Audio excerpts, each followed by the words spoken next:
part of the cliff face must have fallen away a long time ago, and, well, people dump things there. And getting off, you guys, she stops, she points ahead, and you could see maybe about 200 yards ahead that the tracks do careen off the cliff. She's hesitant to go anywhere near the cliffside. Yeah, that's reasonable. Some of the people also dive off the cliff. There's a part where it's deep enough to dive. But there's something that lives down there in Lilypad Swamp. Something like a monster? It's a monster, all right. She eats people. She?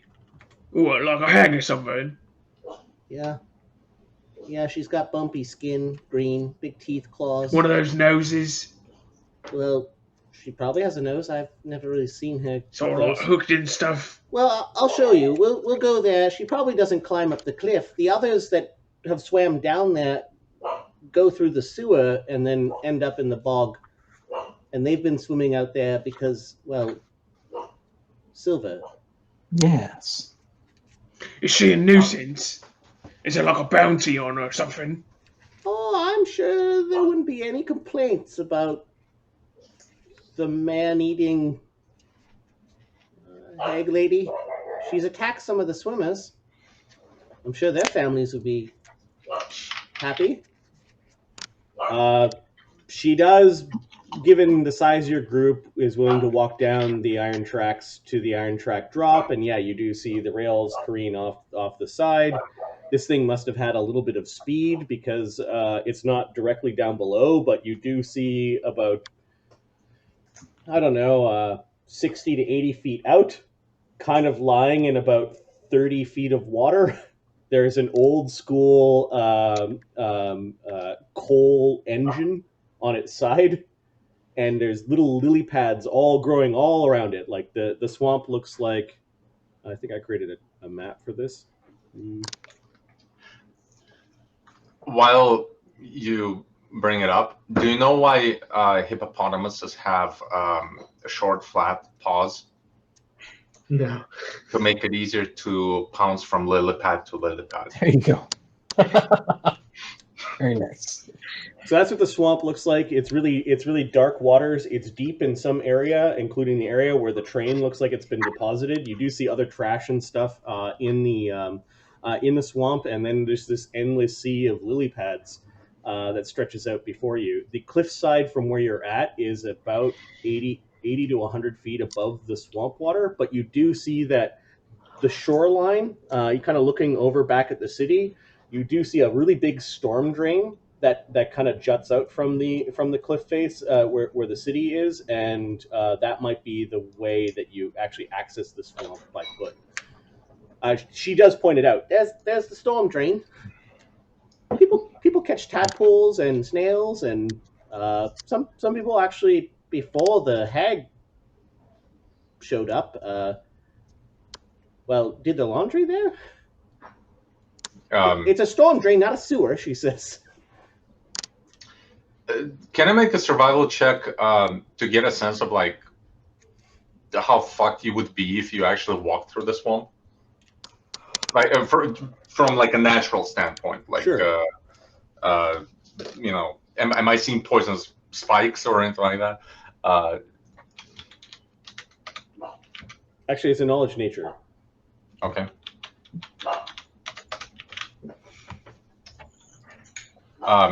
Cast guidance +1. 16. There probably are some critters that you might want to watch out for. Exposing skin in long swims in here, you're thinking leeches might be really bad.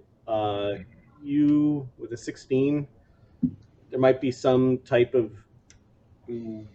lampreys that might also be bad, like eels. Do those live in swamps? Okay, gotcha. What else might be dangerous? There's probably a type of alligator. Awesome. Snakes Okay. Less awesome. and giant frogs all come to mind. Nice. Huh. It's a Okay. place that, yeah, the city stopped growing this way because there's that, and there's a natural cliff that probably keeps most of this wilderness from interacting with others.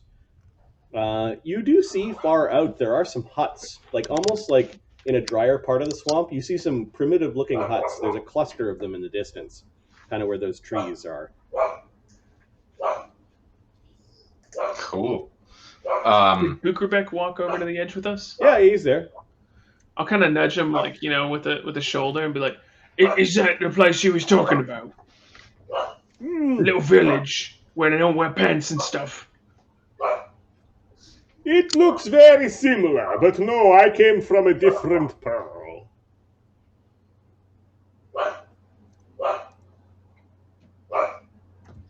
Yeah, most curious.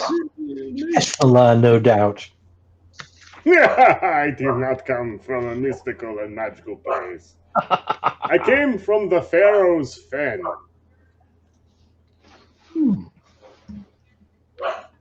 How do you spell fen?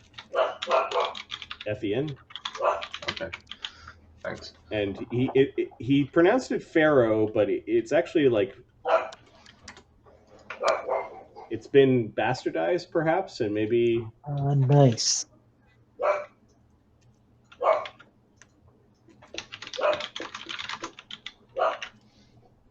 It is not a place if you want to go. This place looks like picnic compared to Pharaoh Fen.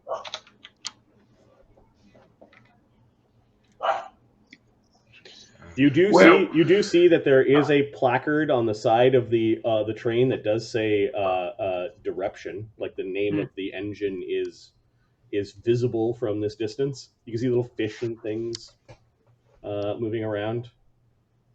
Nobody's at the storm drain. That's maybe about 200 yards back, and then you don't see anyone moving around in this vicinity. There is a little bit of smoke coming from the cluster of huts or like cabins that are in the distance.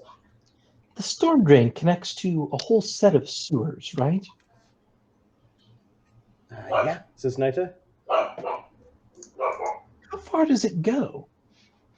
What? All through the slough? How far does what go? The sewers. Yeah, All through the slough? sure. Interesting. I'm curious if it goes into any of the alleys. Which Probably. What about Racker's Alley? Does it go to that? The sewers are big. The sovereigns built the sewers a long time ago. Probably goes all over then. Probably goes all over. Although I think it's hard to get from the slough to the upper city. Oh, that makes sense.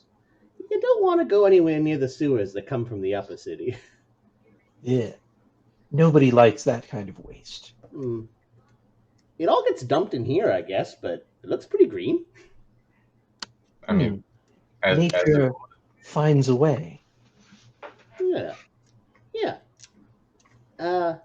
There are dangerous parts of the sewers. You don't want to just go wandering through, but I know the way down to the storm drain. It's pretty easy to go down there.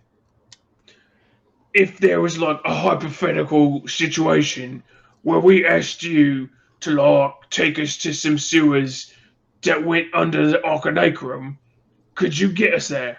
Oh, no. You don't want to go underneath the Arcanacrum. All sorts of the wizards' failed experiments stalking the sewers in that part of the city. We Nezumi don't go there. Tell me more. Failed experiments, monsters, horrible creatures. Right. Big ones. That and their sewage is really... Their waste is... Well... No, we don't go there. An entire ecosystem of failed experiments existing independently in the sewers. That's what I've heard. I've never been to the under parts of the Arcanacrum. The wizards. You don't want to mess with wizards. But you know how to avoid it. Yeah, you don't go up into the... I just told you, the sewer system of the slough is below the plateau, and it's hard to get up that way. It's like they knew. You'll be fighting against a torrent of...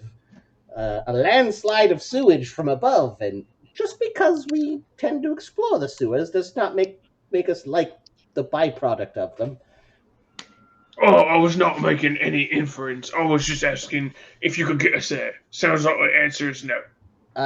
Yeah, I know about some of the sewers in the slough, but I've got some It's fair, cousins it's that fair. might.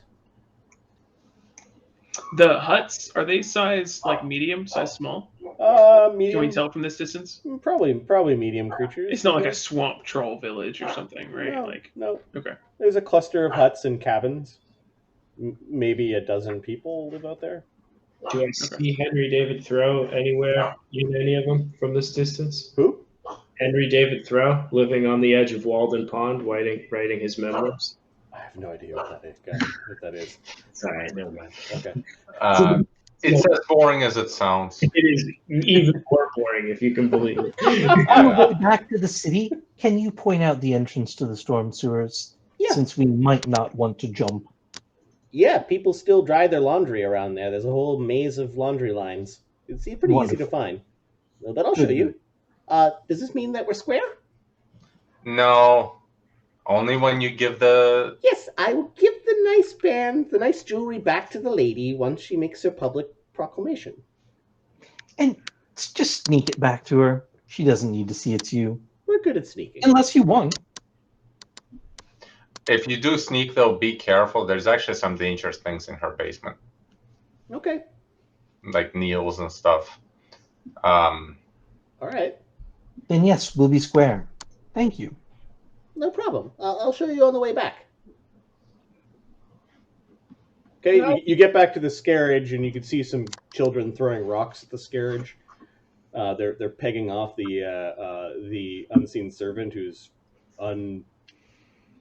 Seen? responsive to the rocks being thrown at him.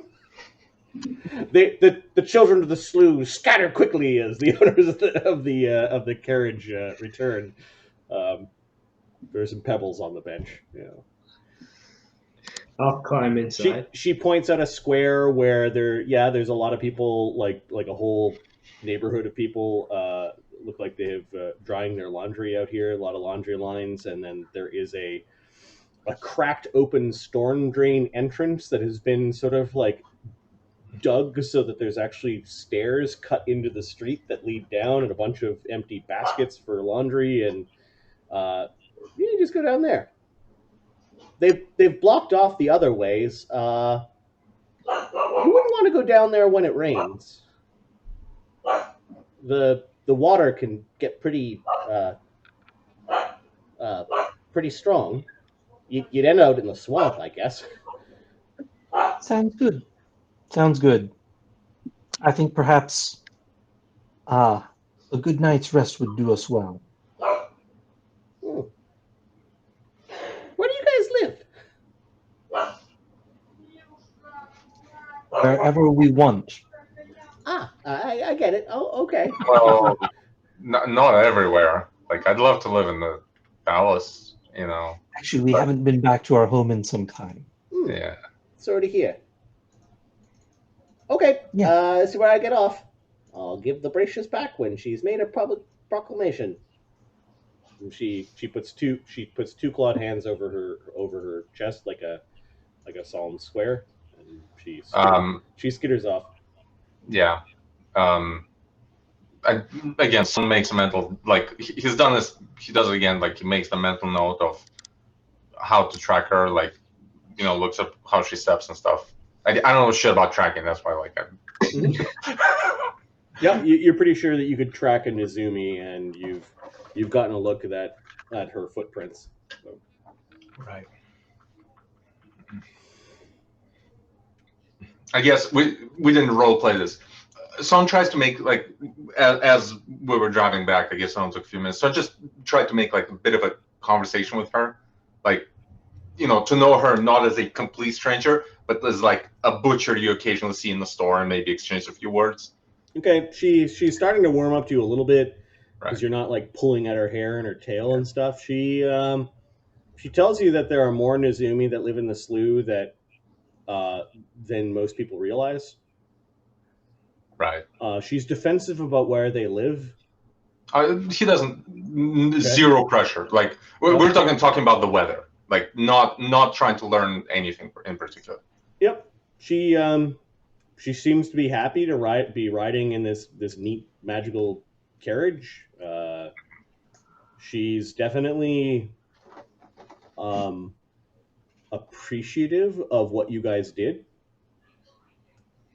Cool. We're heroes. Yay. In a weird sort of way, in your own grubby sort of way, you are heroes of the slough. And 8th level is before this thing called name level, which is 9th level, where you end up getting a regional reputation. So you guys are all on the cusp of regional reputation.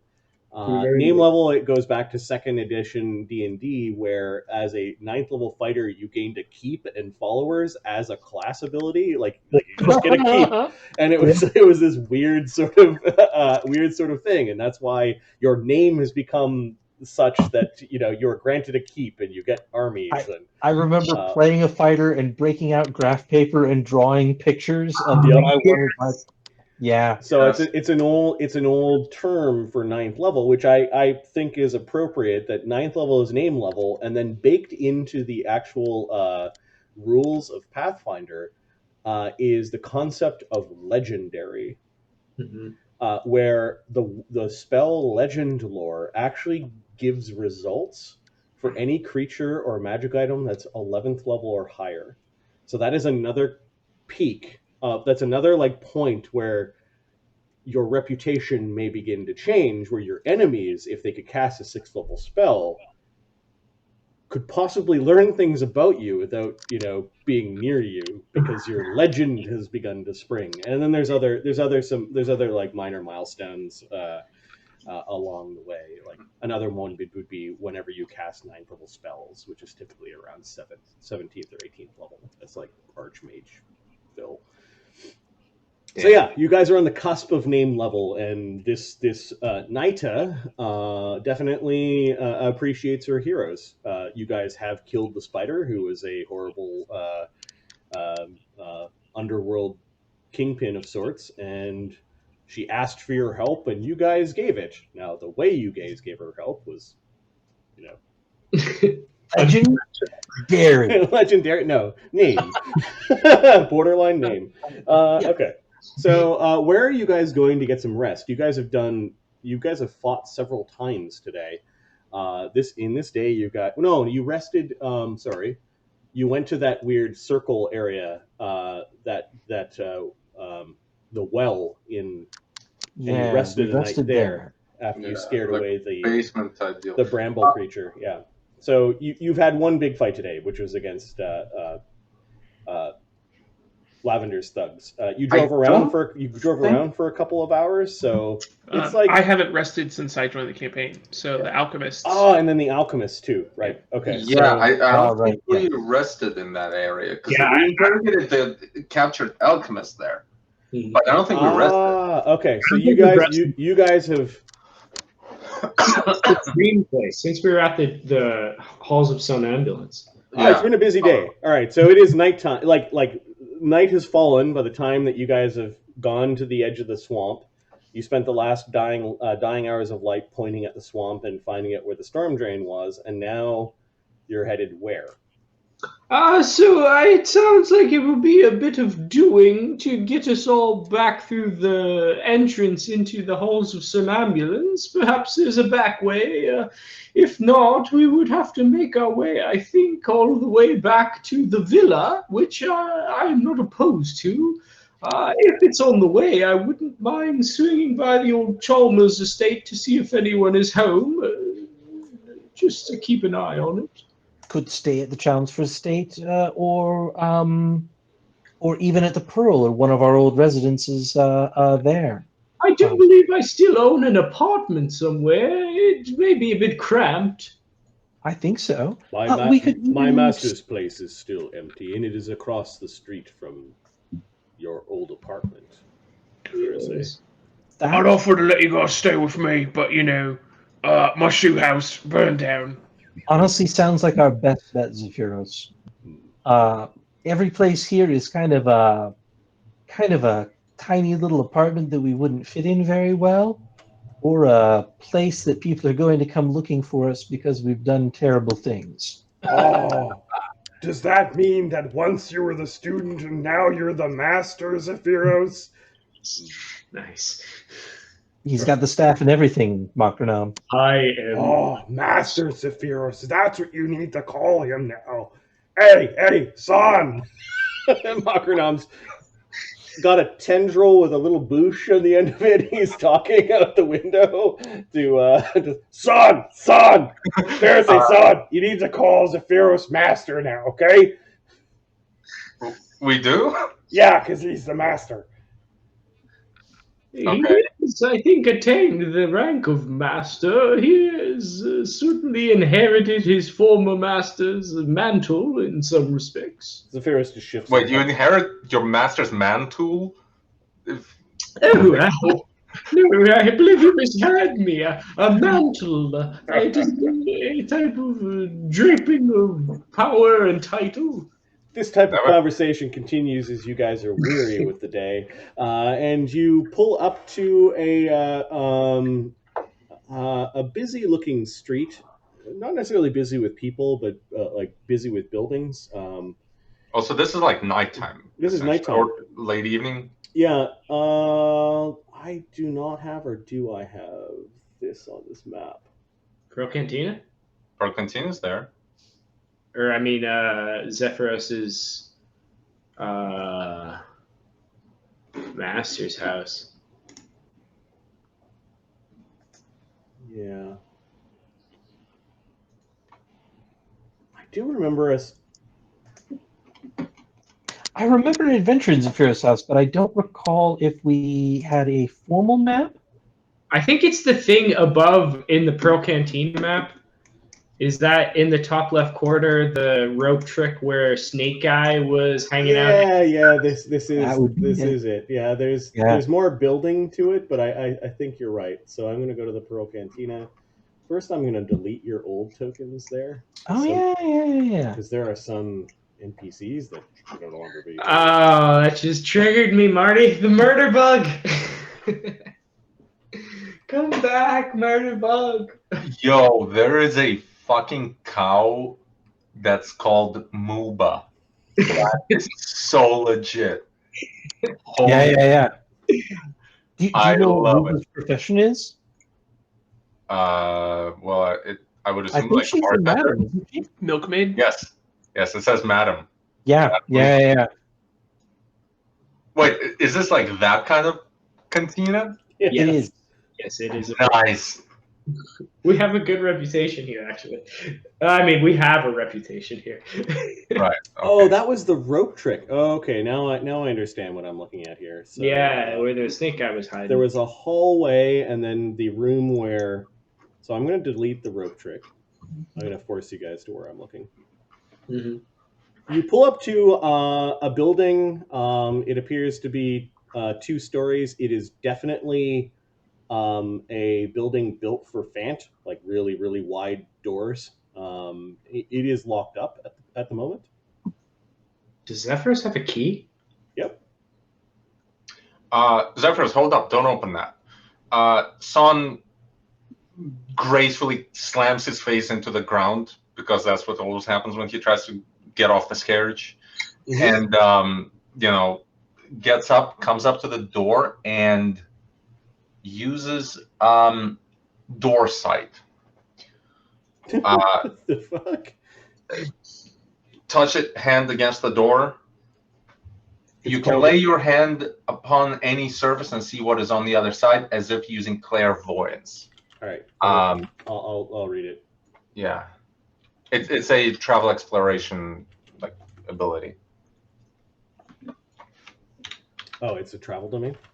Yes. It's like one of those. It's a replacement power, I guess. Oh no! Wait. It's a travel exploration. Yeah, Yeah, exploration is a subdomain and door site. Power takes 1 minute.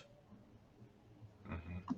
Okay, you see beyond the door, there is an empty chamber. We're going to say that there is a 5 in 100% chance that this building now has squatters. Nope.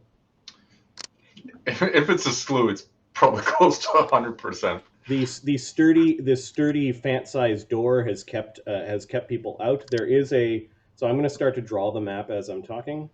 So Mhm. there are some sturdy, heavy wooden doors that lead into an antechamber, and then there's a set of doors on the other side of the antechamber, and it looks like an entry hall. Wait, and this is like a student apartment? No, this is not an apartment. This looks like a whole like minor manor. Okay. Yeah, Zephyros' master was like pretty renowned, Right. and this was his house, so he carried a lot of water around here, I guess.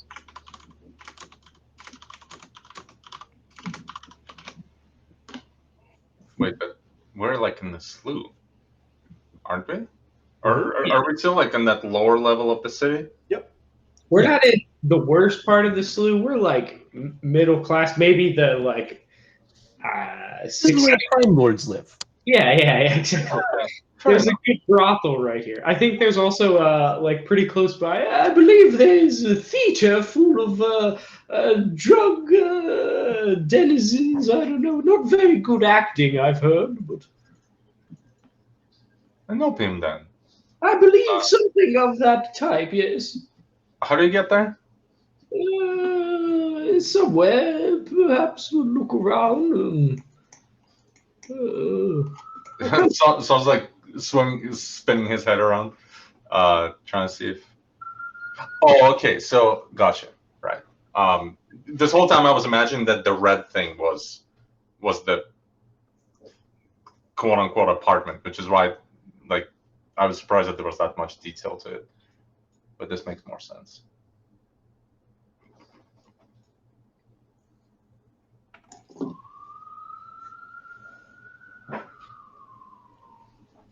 So, oh, nice.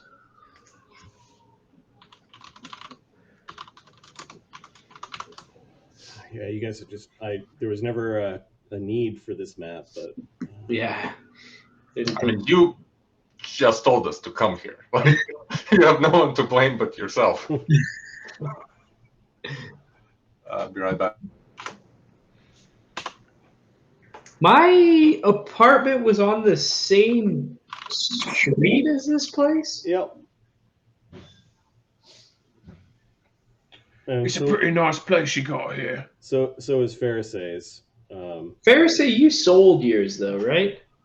Or you like stopped paying rent or whatever. Yes. Yeah. I think I paid that guy for like some months in advance at one point because the children were living in there and we were using it as a secret entrance when we still had the Hadean key.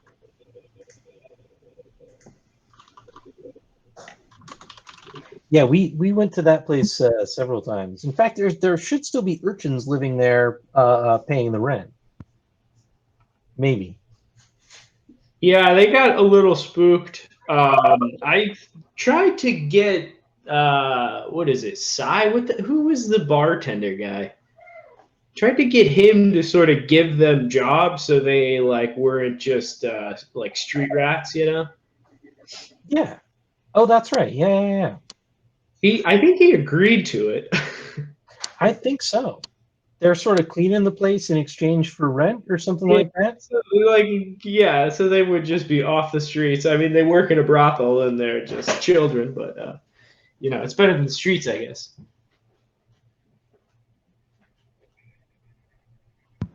All right. They When you work in a say- brothel and they are children. Yeah. Yeah, that didn't come out right. Yeah, I mean they're barbacks. Yeah, That's much better. child labor barbacks. Yeah. They came out perfect. Yeah.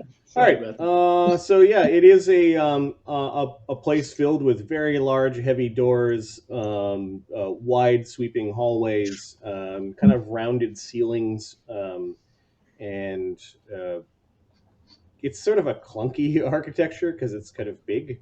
Zephyros goes over and fumbles in his pouch for a key. He produces it and just simply walks in after you sort of examine the front doorway. Just to clarify, Marty, like Yep. no evidence of anything, like anybody living there, right? No, it looks dark and no signs of activity, no signs of light. Zephyros then uses a different key and opens up the next door, and you enter into a dusty but otherwise vacant building. Driver, pull the carriage around back. I don't think we shall be needing it anymore this evening. Okay, is that you dismissing the cart? I'll have it drive around to a side and park off to the side, and it will just linger there till whenever the spell expires. Okay, cool. It's probably pretty close at this point. Yep. This building is attached to another. I remember there was a smithy next door. Oh yeah, Oh yeah. forgot about that guy. Really, just like hated somebody, Zephyros or Ludo. I can't he remember. didn't like Zephyros because I think he thought that the master was going to teach him magic, but then this apprentice showed up and kind of stole all the attention away from him. Really. Yeah. These stairs lead up to an upper floor. Zephyros says, "You can go up there. There's enough room for you guys to sleep. You may have to share beds. Yay! Don't worry, they're fantasize. Yay! I call Leave. Do not Thurgus go. is bad. Do not go into the library. I wish to have a look on my own first." Yes, but try not to hoard all the good secrets, Zephyros. There are other curious minds here. Oh, is it good to be home? I'm not sure this is my home anymore. Well, certainly nobody else's. So it sounds like it.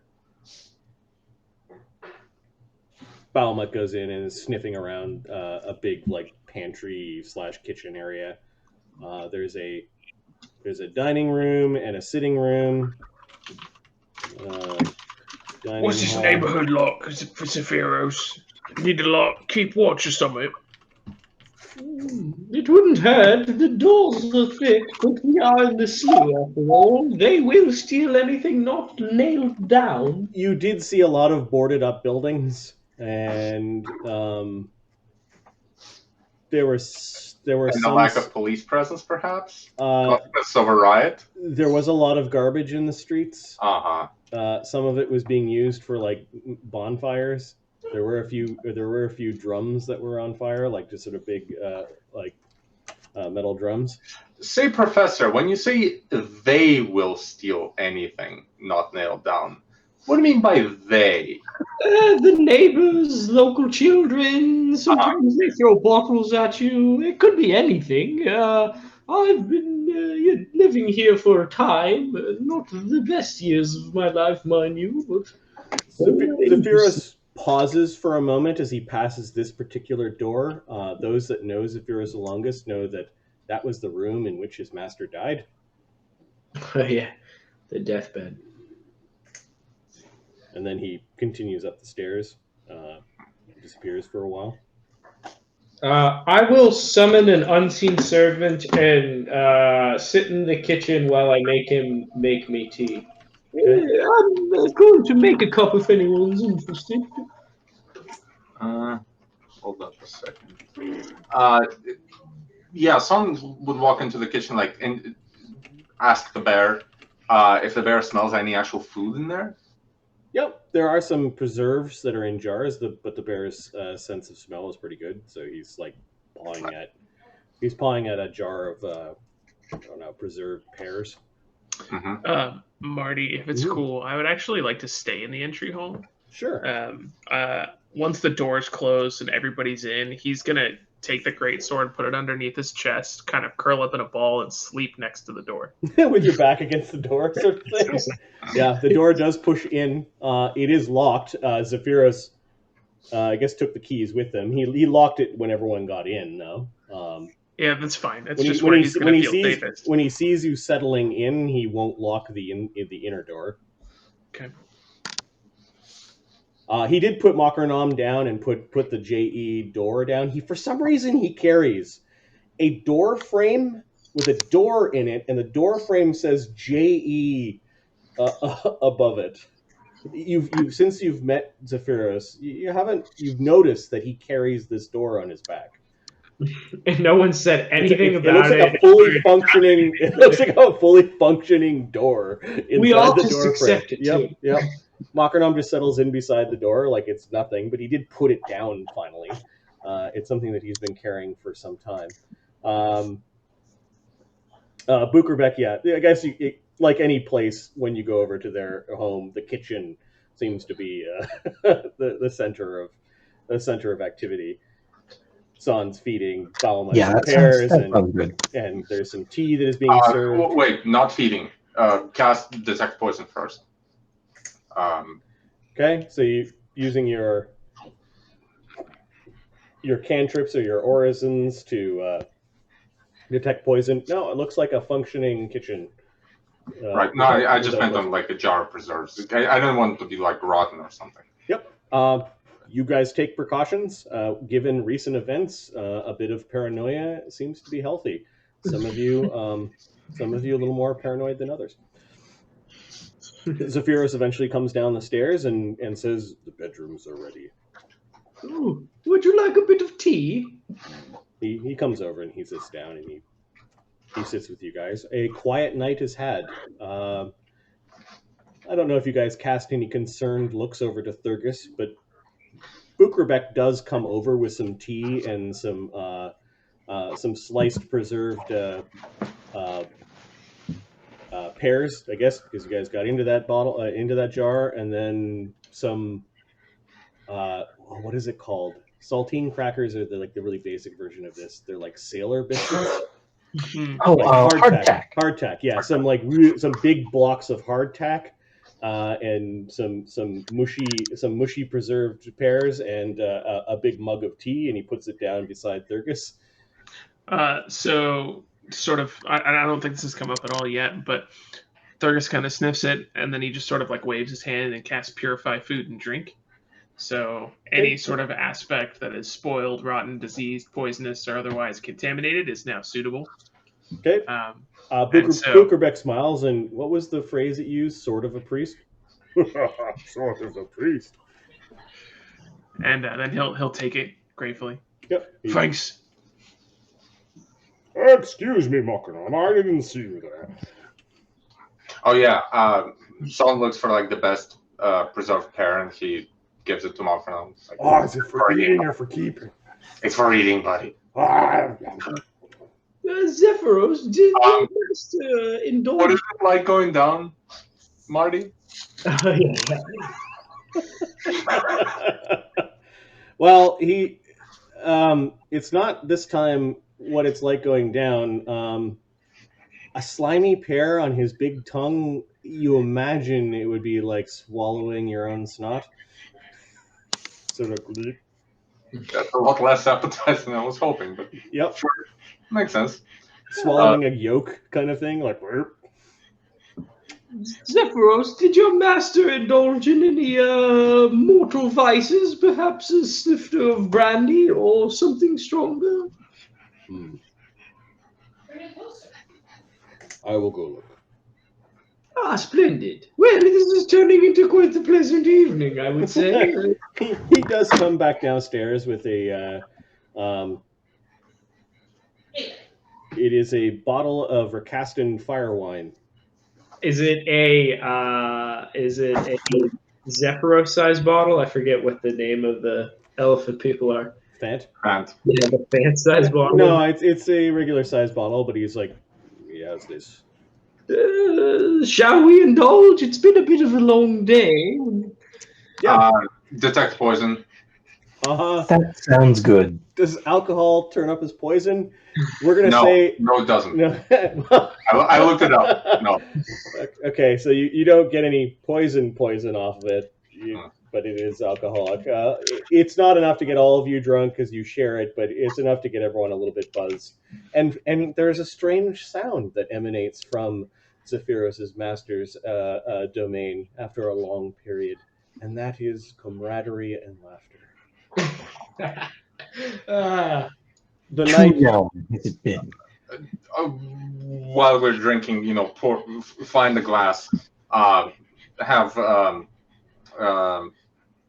Baumet lick it to clean it, pour some, Recustom wine in there, carry it to Thurgus. Okay.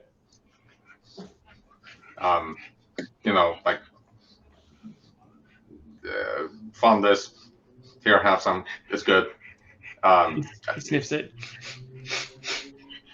There's a few things to identify that we should identify tonight and see if anyone can use them. Yeah. And if not, there might be some places around where we could sell some things off on the way. We have things to sell regardless, even if all of these are useful by us. Yeah, absolutely.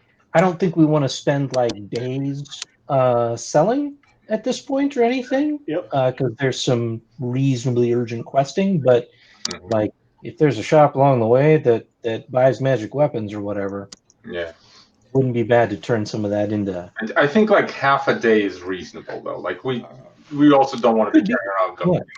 Yeah. All right. So what are you looking at?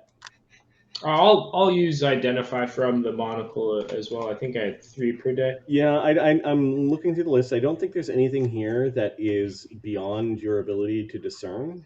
So I'm all pretty straightforward. Yeah. The magic from assholes. Those are the guys that were tormenting the owlbear and the displacer beast. So the impressive one-shot item that is on there is that the magic javelin is a javelin of lightning.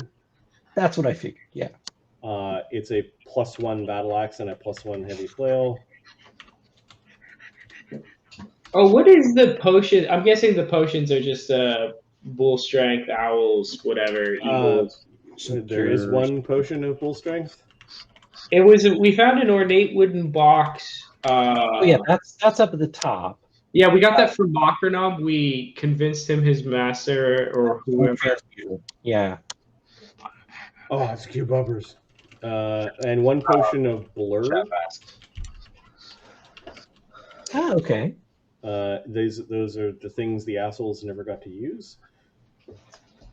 Mark, in our other games, gets so annoyed. It's like when the enemies start using their one-shot items, they're like, "Stop using our treasure!" That really my loot.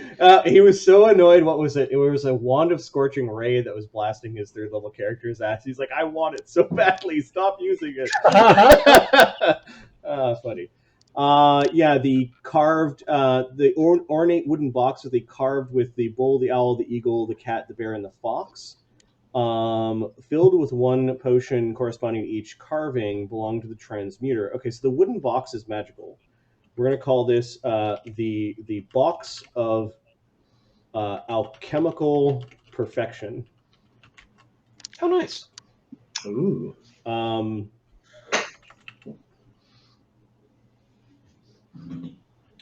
Once per day, the box spawns a random potion. A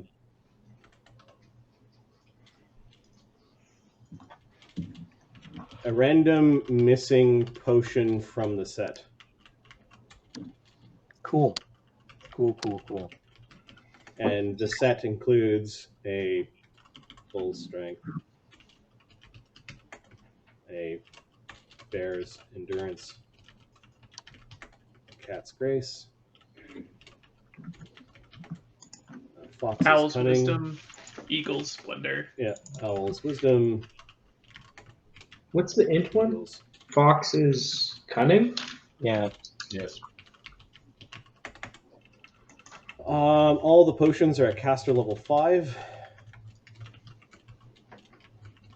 Which would be 5 minutes. 5 minutes per level, gives you a +4 enhancement bonus to int, which would be better than it would be like an int headband. Is the enhancement? Same bonus. Yeah. It doesn't Yeah. stack with those bonuses. Doesn't stack.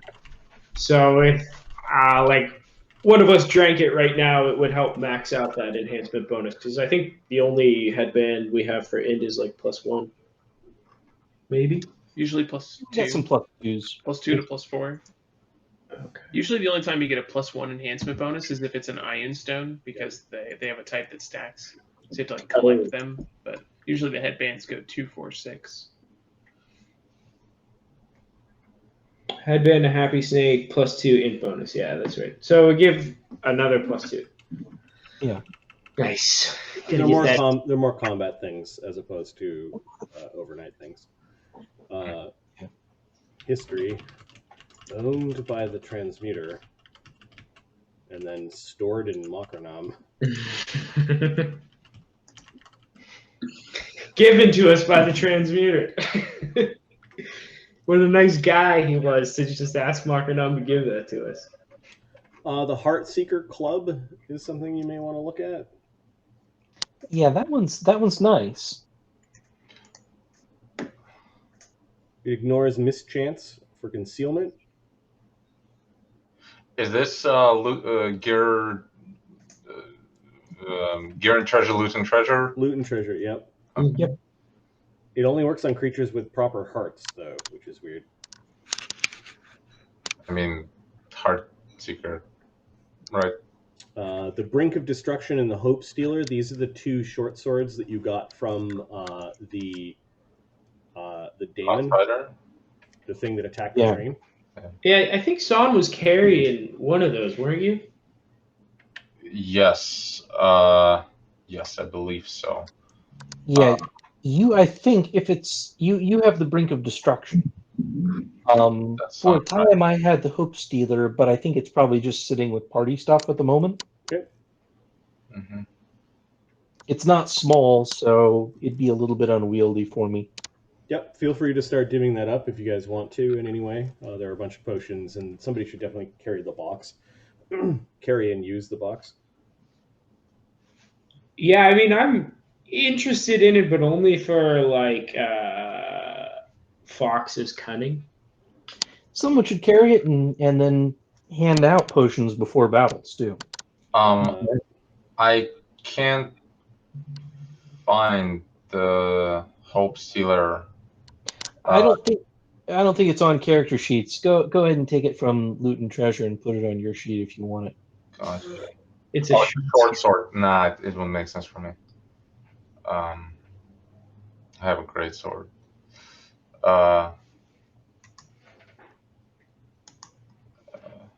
So yeah, I think I do remember Saun like picking it up. I don't think I ever armed myself with it because it's not on my sheet. It'd also be size medium for you, right? Yeah, it is size medium. Which he can use. It's just he could also use a much larger great short sword. Yeah, I have a masterwork great sword. It makes more sense for me to use that. Makes sense. It's good against some particular things though, because it's adamantine and destructive. Yep. Your DM's going to take a quick bio break. Feel free to divvy that stuff up when I get back. However, also re-prepare your spells as nothing bothers you in this place this evening. Marty, before we go to bed, want to do one during sleep, one before. So, but when you come back, okay. You know. Were there cloaks on the guards that you guys took? I don't think we took them. We didn't really rob a lot of the guards. We have a +1 cloak in gear and treasure already. I don't have a cloak right now because they took it from me. So if there's something that you guys aren't using, I'll definitely take it. Yeah, you should just look through the gear and treasure and see if there's anything that stands out to you. I mean, we're pretty open to it. Agreed. Ferosae, how do you feel about carrying the potion box? Who is like the person who has the most Venn diagrams of use out of all these different ones? I really only benefit from like one of them. I'm willing to carry it. Yeah. Will you? I think Thurgus would be the one to benefit from the most. Oh, that's true. I prep Bear's Endurance in the morning, but I can make use of Dex, Strength, and Con. Yeah, maybe you should carry it. That's a fair point. Yeah, you're welcome to carry it if you'd like. I can do that. Masterwork Spectacles kit, I think. Do we want that? Do we want to just sell that? It's kind of, it might be interesting if we want to make wondrous items. Okay, It might help with jewelry. I could use it. you want to take it? Yeah, you. Yeah, I'll take it. Bastarian spices, Rakassan artifacts, opal. Are we interested in any of this kind of flavorful gear? Or should we just put this in the sell pile?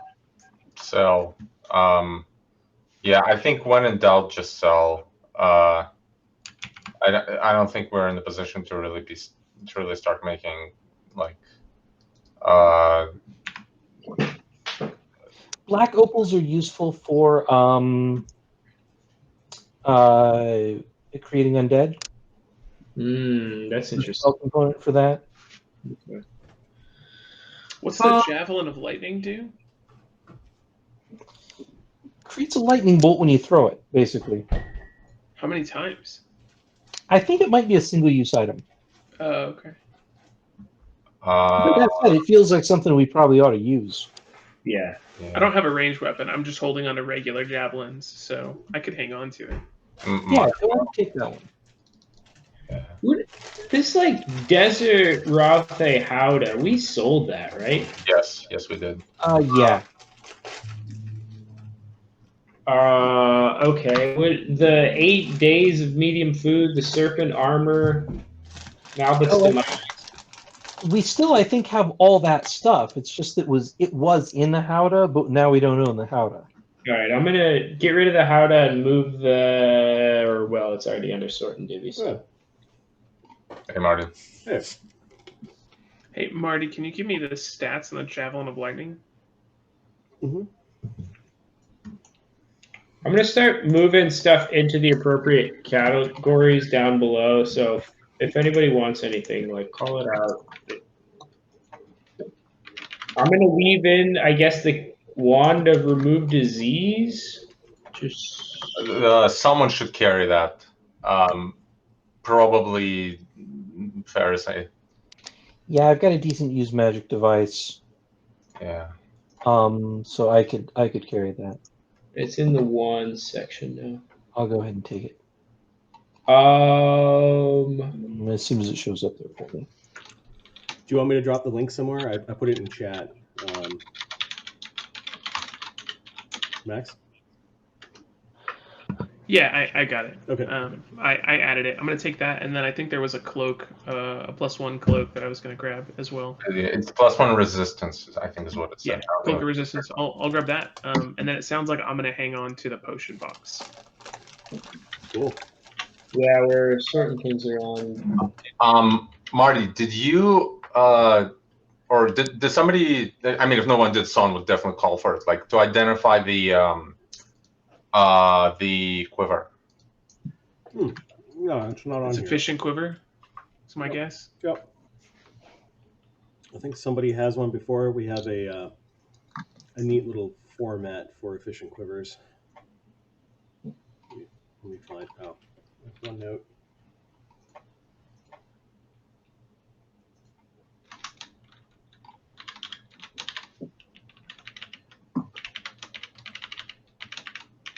Nope, it's not going to let me search.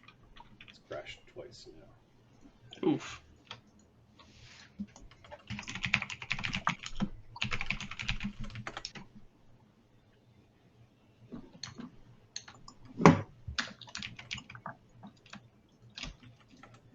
There you go, Gene, in chat. There's a link. Uh-huh. It has 3 compartments. One, it holds ammunition about the size of an arrow, up to 60 objects.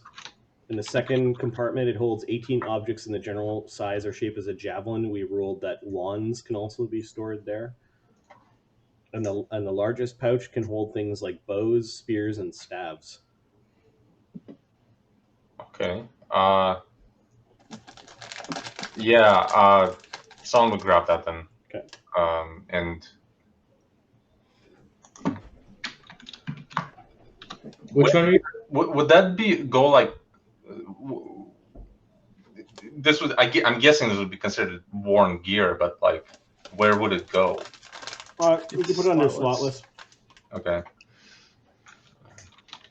And then you need to find some way of organizing like what is in your efficient quiver. Mm-hmm. You can draw arrows as like and fire with them. Like it won't take you move actions to pull out an arrow. Mm-hmm. Max, did you grab the box and then see the cloak in the cell section? I have not moved anything. Do I need to take them off of these and put them on my character sheet? Yeah. Okay, I'll do that. The box is in the top of the to identify section. The cloak is in the cell section. Okay. I'm trying to organize everything else into proper categories, so it's a little easier to look through what we got here.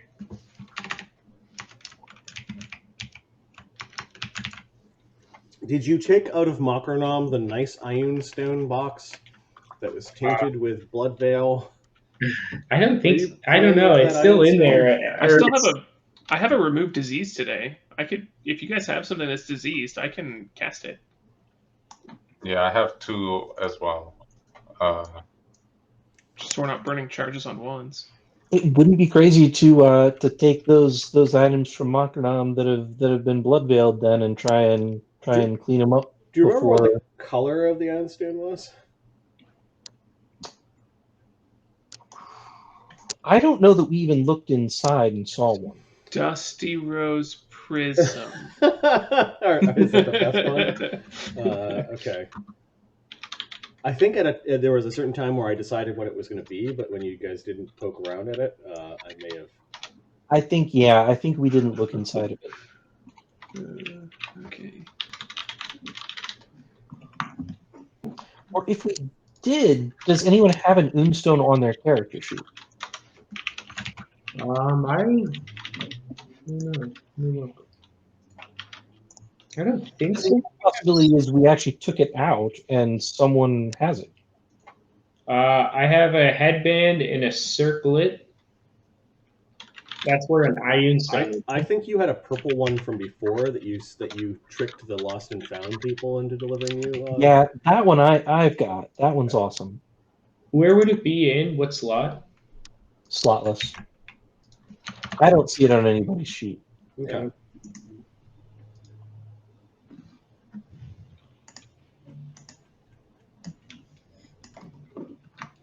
All right.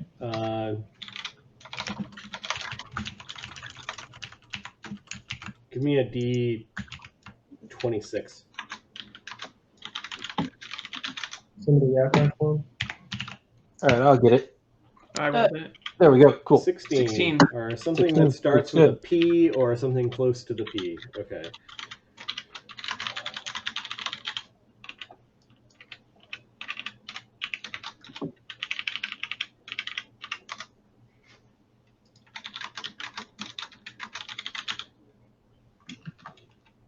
There are a bunch of P's. Pale, pearly, pink, pink. Okay, 1, 2, 3, 4, 5, 6. Give me a D6. 1.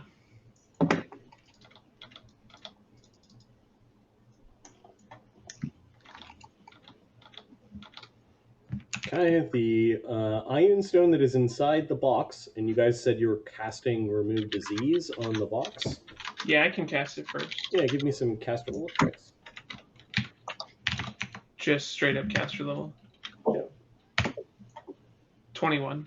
Okay. After opening the box and identifying the aura, you find a pale blue rhomboid Ion Stone.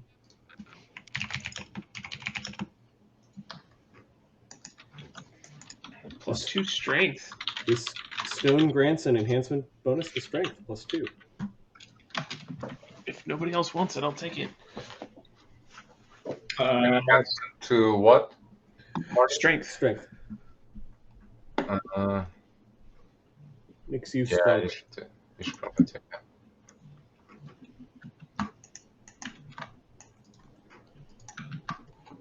It's as good as a belt. Yeah, Zephyros doesn't need it because he's got the belt of physical might, which gives him +2 to strength and con. Nice.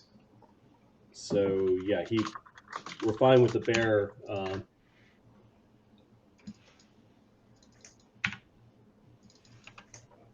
We don't mind sharing this treasure with you, says Zephyros, as long as you stick with us. Well, that's mighty kind of you. And he doesn't really know what to say. Like they're just kind of dumping this loot on him, right? Like, Yep. here, take this cloak. You look like you're really cold. Have Look, this the market's pretty wine. bad right now. Yeah. Have some pears. Have this box of potions that refills itself. Like I was just gonna guard the door. he's coming back and giving him shit. Well, you should do that anyway, though. We really appreciate door guards. All right, then. There he If is. no one else wants the brink of destruction, I'll take it as a coup de grace weapon. What is it? Is it the That's dagger? the medium short sword. Oh, yeah. Yep. Take it. It's not sized for Ferosae's hands, so she would be wielding it as a one-handed weapon, and then -2 to hit. But Yeah, coup de it'll grace, be- you don't have to. Yeah. Exactly. Yeah. Yeah. Do you guys want me to prep air bubble for tomorrow? All right, I'm gonna take it. Is it just for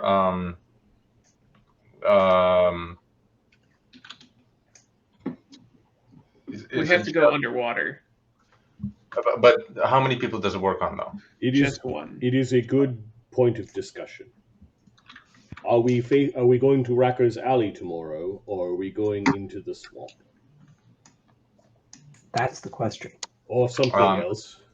I We- would. we could do swamp in the morning and rackers in the evening.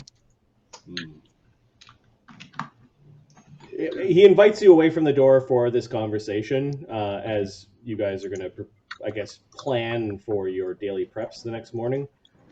Conversation should be had about what you guys are doing. Yeah, I won't resist, but I Yeah. will just keep eyeing the door Yep. nervously. What is your plan for tomorrow? Oh, we're gonna fuck some people up. More, No, really, that's the best I got. What you guys got? I think Racker's Alley is something that we should investigate during the day because it might be active at night.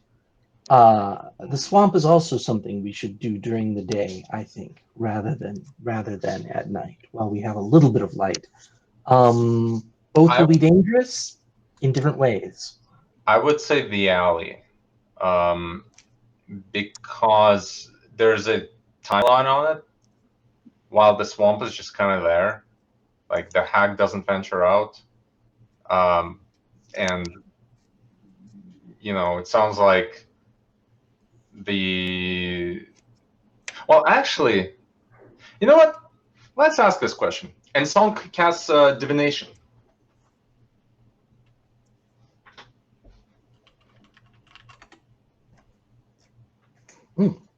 Which is the A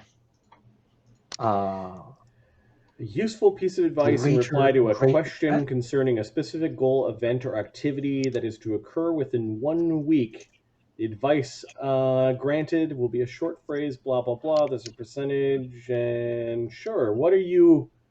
So, Saun has an idea, and then he grabs some incense and makes a small offering to his deity. Subtract 25 gold pieces worth of spell components. Yeah, that's coming out of communal pile. Okay. And Saun's quiet for 10 minutes, and he asks a question of Iambulus, the sleeping titan. The question is this.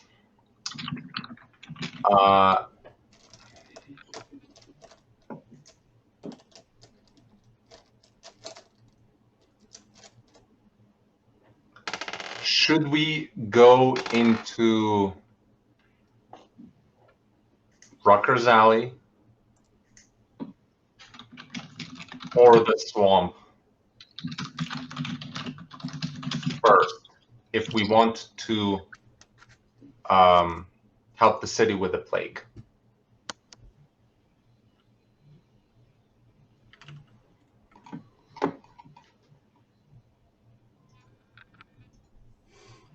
Okay, you kind of drift, and you open your mind to the dream world even while awake. You guys do see this weird light in Saun's third eye, um, beaming and swirling as he is looking for answers.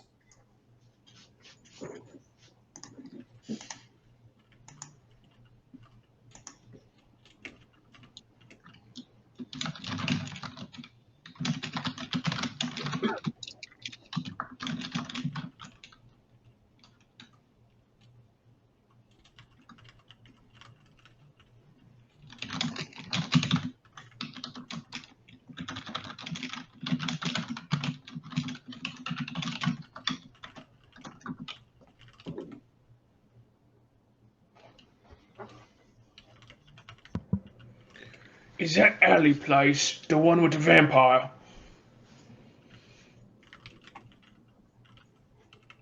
Okay, you get the answer from Yes. your deity in this sort of. It actually takes the form of your uncle. My uncle. Uncle. What's his name? Zong? Uncle Zong. Yes. He's like, whoa, oh man, an evil stirs in the alley of what is to come. An evil swims in the waters of what has come to pass. That's deep, man. That's deep. I'm going to include that's deep, man.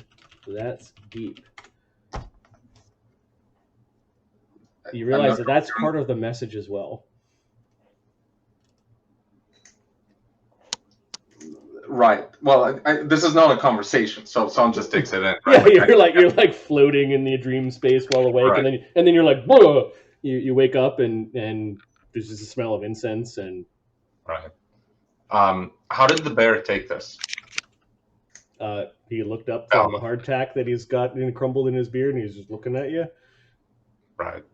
Like he's paying attention to you. He saw you casting a spell. He does when you look at him and he looks at you. He comes over and noses you. Like I knows him. We share a moment. Okay. And then pet owners, man, pet owners. It's a good boy. It's so good boy. Such a boy. Yeah. Okay, you have that moment. Got it. I know. Yeah, and Saun communicates that.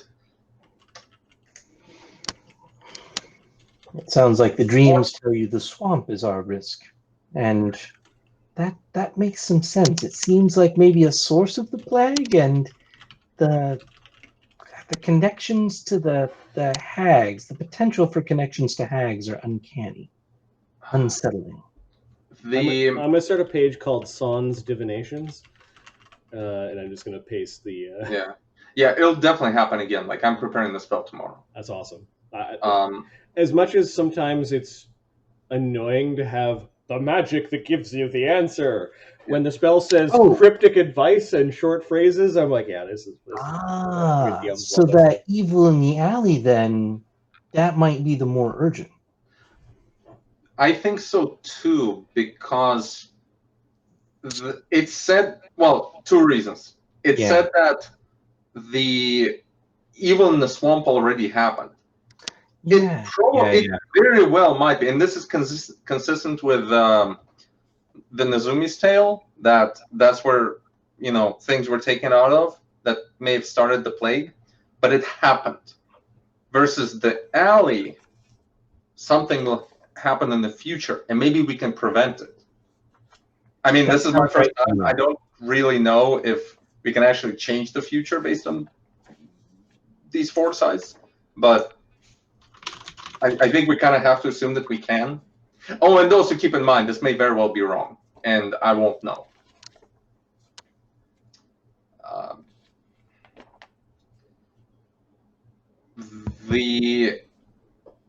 So yeah, I guess my vote is for the alley. And there's also another thing he said. He said, talking about the swamp, I think. He said that's deep. And it's only about 30 feet. So maybe what he meant is that there's more to it than meets the eye? Perhaps. That we can access somewhere else? Or something like that? Is that Saun turns to the professor? Is that magically possible to just enable a stable like portal that water or the slush of the swamp wouldn't come through, even if it was underwater? A curious question. I would have to say, rolls arcane check. Do I know that? Is that an arcane? I don't know what your question is. If I understand your question correctly, if there was a portal in the bottom of the swamp, would the water from the swamp drain through said portal and out the other side, or would there be a way to stop it and move in and out without dislodging the environment? Knowledge points. Is that your question, Saun? Yeah, I guess would it be possible to set up a portal like that? Knowledge points. Knowledge planes. I don't know if anybody else is listening in and wants to. Well, Saun is. Saun actually.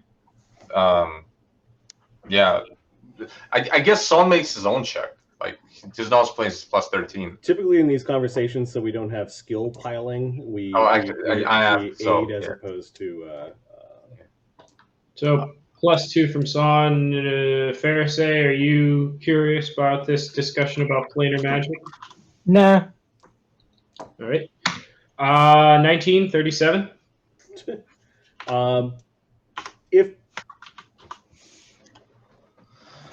proper portals probably wouldn't cause the environmental effects of the other side to spill through because it would be bad. There would be all sorts of stories of wizards flying with fire or magic or water.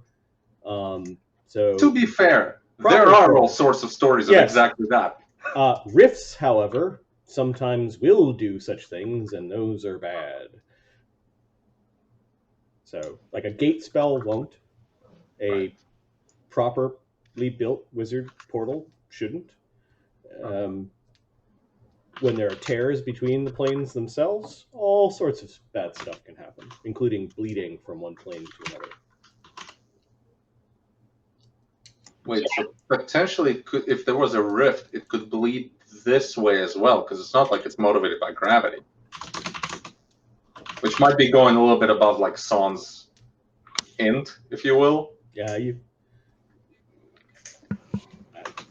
I think this type of musing is perfect for a stoner.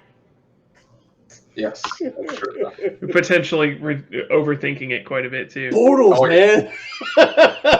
Portals, Portals! dude. It's gotta be a portal! What if the water's not even there? It just came from some wizard's toilet. Yes. It is the realms consist of big interconnected portals, so yeah, to quickly snap to portals is definitely a thing that would be more common around these parts. Right. Well, the reason Saun thought of a portal immediately is because we just drove a train through one. Yep. So that was like the closest thing he experienced, really, ever. Yep. I mean, beyond going into the dream, which is totally different. Okay.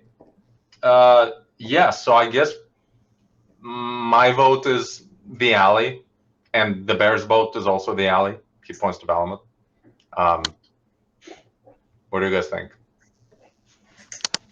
I think the alley sounds like a fine place to start. Right.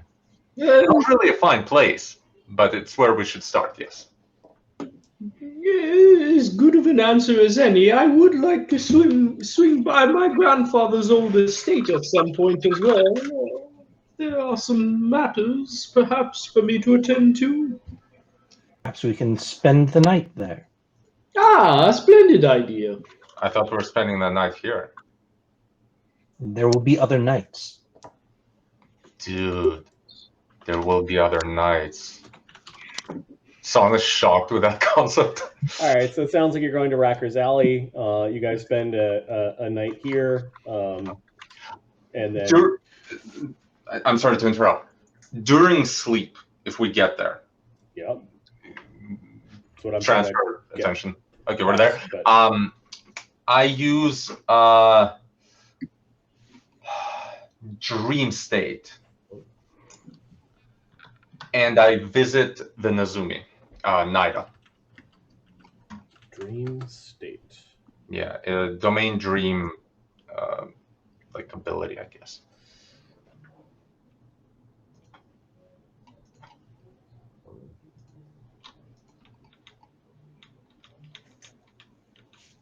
Cool. She gets a saving throw.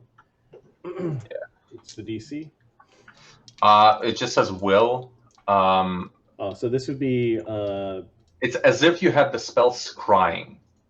So. Okay, you want to mark down beside it. The DC is. Scrying for a cleric is 5th. Neat. So what it says is.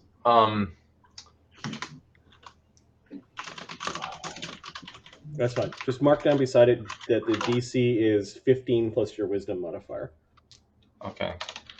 Yeah, well, but it's dependent on how well I know the creature. Though. Correct. Don't worry. It's, okay. I will figure that out. So yeah, wisdom was 4. Okay. Yeah. You have visited the Nezumi's dreams.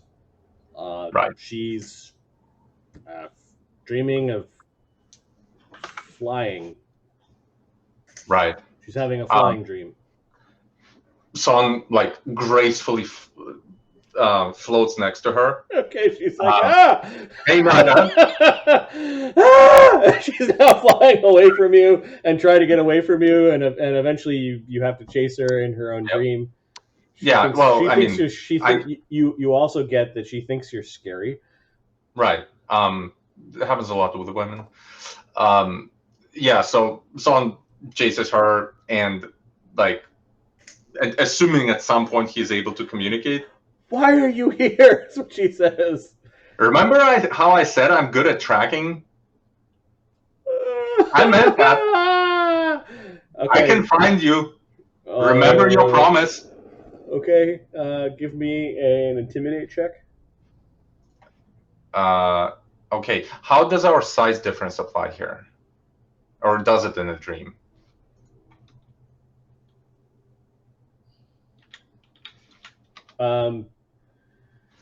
Your charisma is still your charisma. Yes, but and you guys are actually the same size in the dream, so there's no penalty or bonus. Okay. Oh, there you go. 6. Okay, she ends up just flying away screaming. You've turned her dream into a nightmare. I'll be right back. I need a drink of water. And you're pretty sure the message has gotten home. Right. Yeah, that was the objective. Okay. Saun leaves and goes back to his dream. Saun, dream bully. Dream cop. Are we planning on doing the swamp at all tomorrow? Because there's actually a 3rd level spell, water breathing, that would just allow me to give water breathing to everybody. I don't think we are. I doubt we could take a vampire and a hag in one day. That's good. Okay. Do you want me to prep daylight instead? Possible, but also there's a lot of undead related things. Like protection against evil. Yeah, protection from evil. That would be a good one to prepare. Detect undead, hide from undead. Things like that. I mean, I don't know that like really anyone would on a role-playing level or like on an in-universe level be able to like instruct specific spells, because that's pretty like personal with your god. There are specific spells that you would know about if you have knowledge in spellcraft. You can start to know at least core spells. Yeah, I'm just looking at the core spells from the player's handbook. Yeah, no, we do know roughly the same spells because we're both priests. Right. Or, well, I'm a priest. We have the same spell list. Right. So I guess we can communicate about them. I don't know that Saun would, though. I don't think Saun would say beyond what I just said, just because like he's been a priest for like 2 days or a day. In fact, it was literally this morning that he's prepared his first ever cleric spells. Well, does anyone else have opinion on what you guys are doing tomorrow? It sounds like you're going to Racker's Alley, and the question is, do you also intend on going to the swamp? I don't think. Well, Saun's vote is not the swamp, not the same thing. Thurgus will go with the group. I mean, he will say his piece in the context of like, Oh, well, I'm kind of surprised we're going to the alley, to be honest, because I thought, that's a deep, man. That's deep. I thought I just meant, hey, go to the deep end, to the pool, which is a swamp. So, like, do that thing. But I'm also not the brightest strategician in the book, Shed. So I'll do whatever. The book shed. Yep. so he's down for whatever. Right. Is there a different spell that you can prepare instead of long breathing? The party's discussing whether they're doing both tomorrow, Matt, or if they're just doing Racker's Alley. Ah, fair enough. Because they want to know if they're going to prepare water breathings or they're going to prepare just extra boom. Ferosae? I don't have anything that can help with water breathing anyway, but I wouldn't oppose being ready. Bullshit.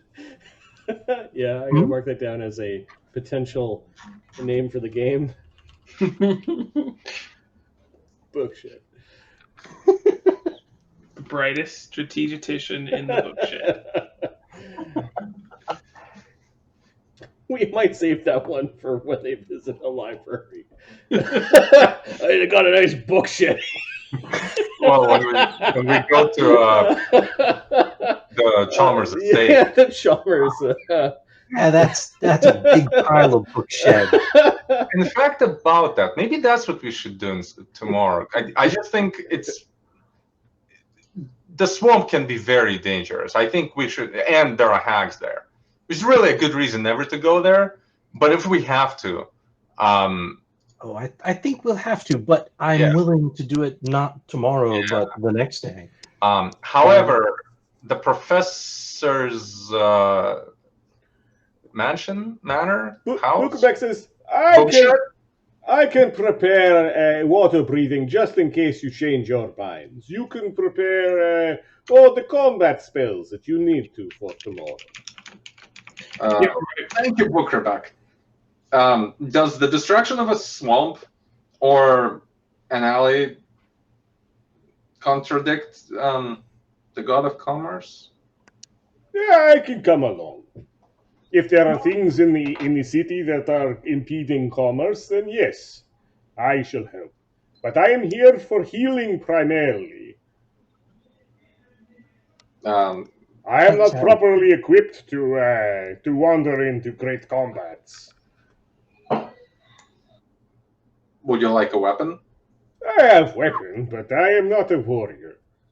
Fair enough. Me neither. He laughs nervously at that. I'm a lover, not a fighter.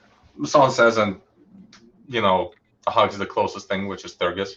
He does wear, let's see, he's got a morning star, he's got a chain shirt. Thurgus gives you a massive bear hug. Like, he's a very friendly, like, Oh, yes, all right, bring it in, mate, bring it in. Yes. He's got more than one holy symbol, which is wise. Okay, so he's going to mix up his spells a little bit. He says he's going to support you guys with a water breathing. He will prepare 2 of those, and then remove diseases second or third. Remove disease is third. For what it's never mind. He's going to do a water breathing and a per level. Remove disease, which you split amongst others. Okay. It will cut into how many times I can cure disease. I will prepare Mm, You can keep the pearl handy then for tomorrow. yes. Do you know the control water spell, Bokrabek? I do not know this spell. It appears to be a a very powerful prayer. It is. Fourth level spell. Thurgus? I don't think that's something I could do. Saun nods. Yeah, I can try and use it. It might allow us to just spread the water, you know, and not have to breathe in it. But oh, water breathing can't hurt. Do you know what spell I've prepared? Fireball. Yeah, that's my man. Of course. Against vampires, good against wet things. Yes. For what Good it's worth, against libraries. I'm gonna prepare Liberating Command as one of my first level spells, Cool. and I'm also going to prep Searing Light as one of my third level spells. Nice.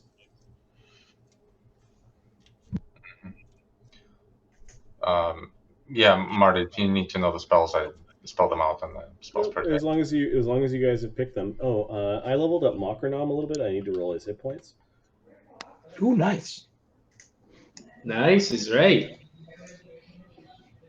We love Mockernom. Mockernom has 95 hit points. Nice. He's more than Ferosae and I combined. It's the He is four. the It's leader of our the party. 4 hit dice.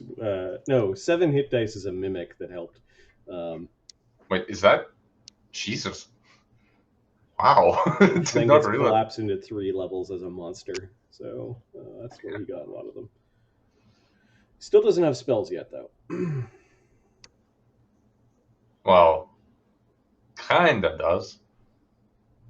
In that he ate them. Oh, I will help today. Thanks, Markernom. We believe in you. All right, are you guys walking to Racker's Alley, or is there another summoning of the Scarage? The Scarage is quite high profile. I'll summon the Scarage, but I'm gonna make it look different this time. Okay.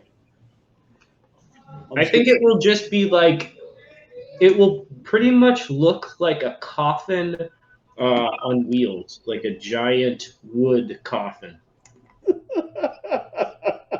Isn't that more or less what a catafalque is? A what? Catafalque? Is that an English word? It doesn't sound familiar, but I think it'd be like the old timey. you made a hearse. Yeah, old timey hearse. Yeah. Nice. Okay. I'm gonna cast Magic Vestment, by the way. Those are my hours per level buffs. Okay. Yeah, it's a creepy looking vehicle. You are going to the Gray District or the edges of it, so That would make sense. Zephyros locks up the building. I'm just going to check to see what the weather is like today. Let's see. High is inclement weather. Low is nice and balmy and calm. Ooh. Okay, you guys, as you're summoning your Scarage today, there is a gray sky and a grumble from the heavens. Okay, I'll ride inside today. Saun's a ranger. He just goes outside anyway. Yeah, Bahamut is kind of looking up at the sky, and you can see several lightning strikes, and then you hear the thunder call. The storm is close to station itself.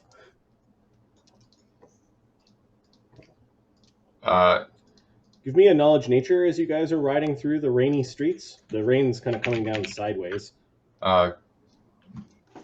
We take survival. Coming down in sheets. Survival Yes. or knowledge nature?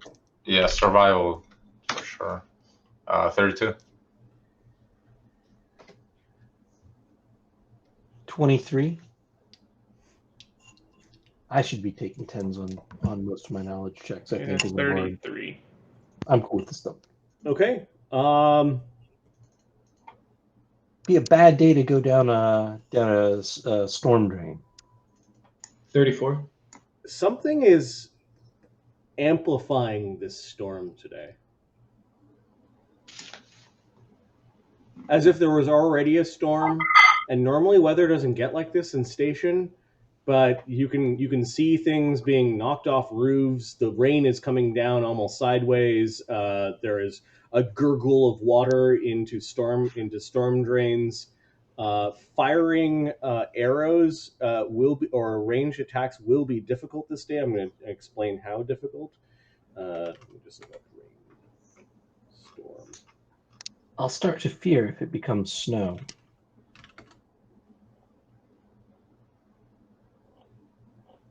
Environmental rules.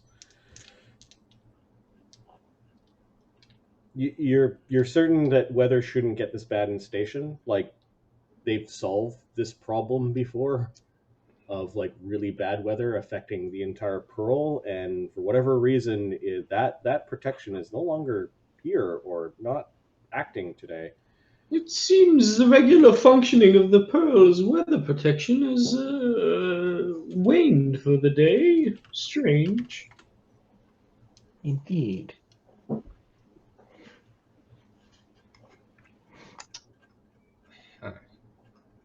We're distracted by this plague, and yet the Pearl itself is becoming more and more isolated. Yes. So this might be well outside of like Saun's expertise, and I don't want to metagame, but if there was an open rift through a swamp, could that like leak energy and create stronger thunderstorms? Anything is possible with magic. That's convenient. Okay, a thunderstorm. There are lightning strikes. Luckily, the lightning strikes don't seem to be above the city currently. And I need to look up the wind. If someone was really knowledgeable about hags, could they theorize any sort of magical ability that they might have, either as part of a coven or something to that effect? The wind is alternating between strong and severe. With gusts of severe wind, you're at -4 to ranged weapon attacks. And small creatures need to make checks to fly in the wind at severe. At strong, it's -2 to attacks, and tiny creatures need to make checks. At severe, also tiny creatures or smaller are being blown away. Pixel doesn't want to go outside the wagon. Yeah. The rain, let me just, may also add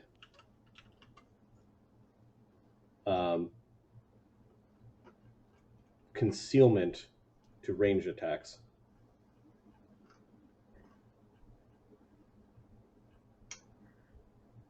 Okay. What type of concealment? 20% concealment. It's just So that's normal. Normal concealment. Okay, I ignore that.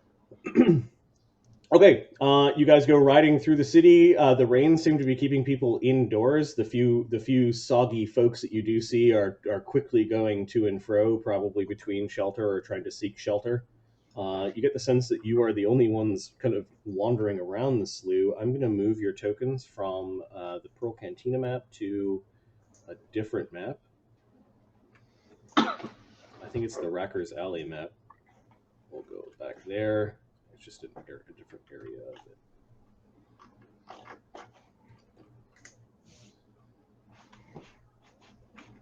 it. You drive around for a little while, searching for Racker's Alley. Do any of you have knowledge geography or knowledge slew? No, for local? sure. Yeah, I got knowledge local. Oh wait, it's just station. I've got geography. I can take 10 on it for 25, Yeah, I can. and I can also do knowledge local slew untrained Okay. as a bard. Yep. I can do aid you on the geography.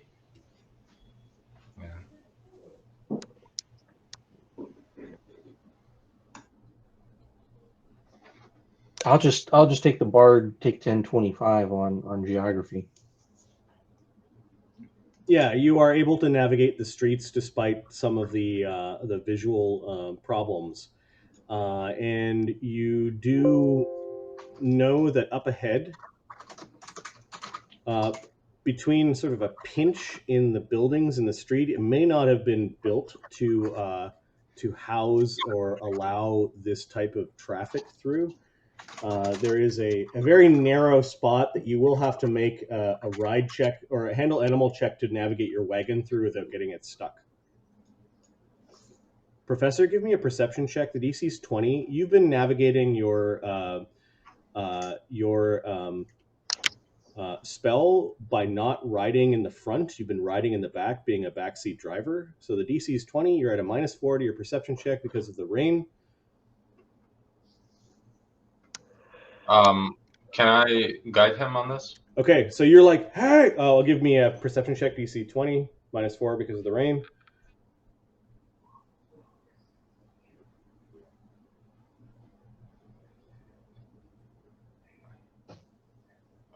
Sorry, I've been muted. The TV's loud in the background. I did. It was 3. Yeah, you're like, we're headed towards Racker's Alley. We're following you have no idea, and the carriage is running straight towards this very slender spot in the street.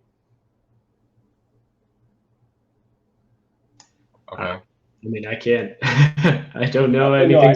I need a perception check from Saun to see if he sees the danger before it's too late. The DC is 20. You're at a -4.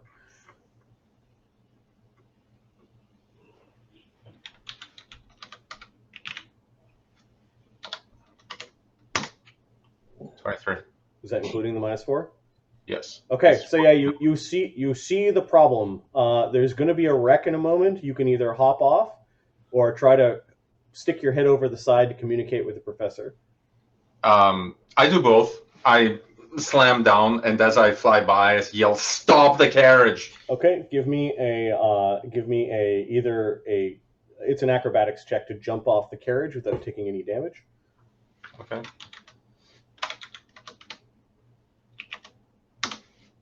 $18. Yeah, even with slippery conditions, you are able to jump off the carriage. What is Balmut doing? Well, I guess I didn't tell him what to do. It's whatever his instinct tells him.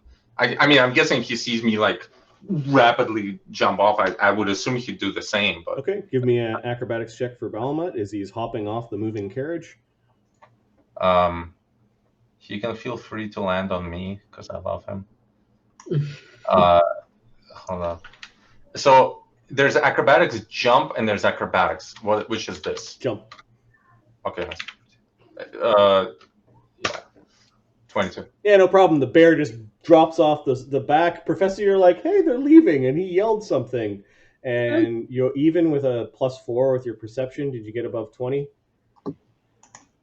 Oh, no. Okay, so you got distracted from looking the way that you're supposed to by Saun yelling and jumping off the back of the wagon. You're like, what are they on about?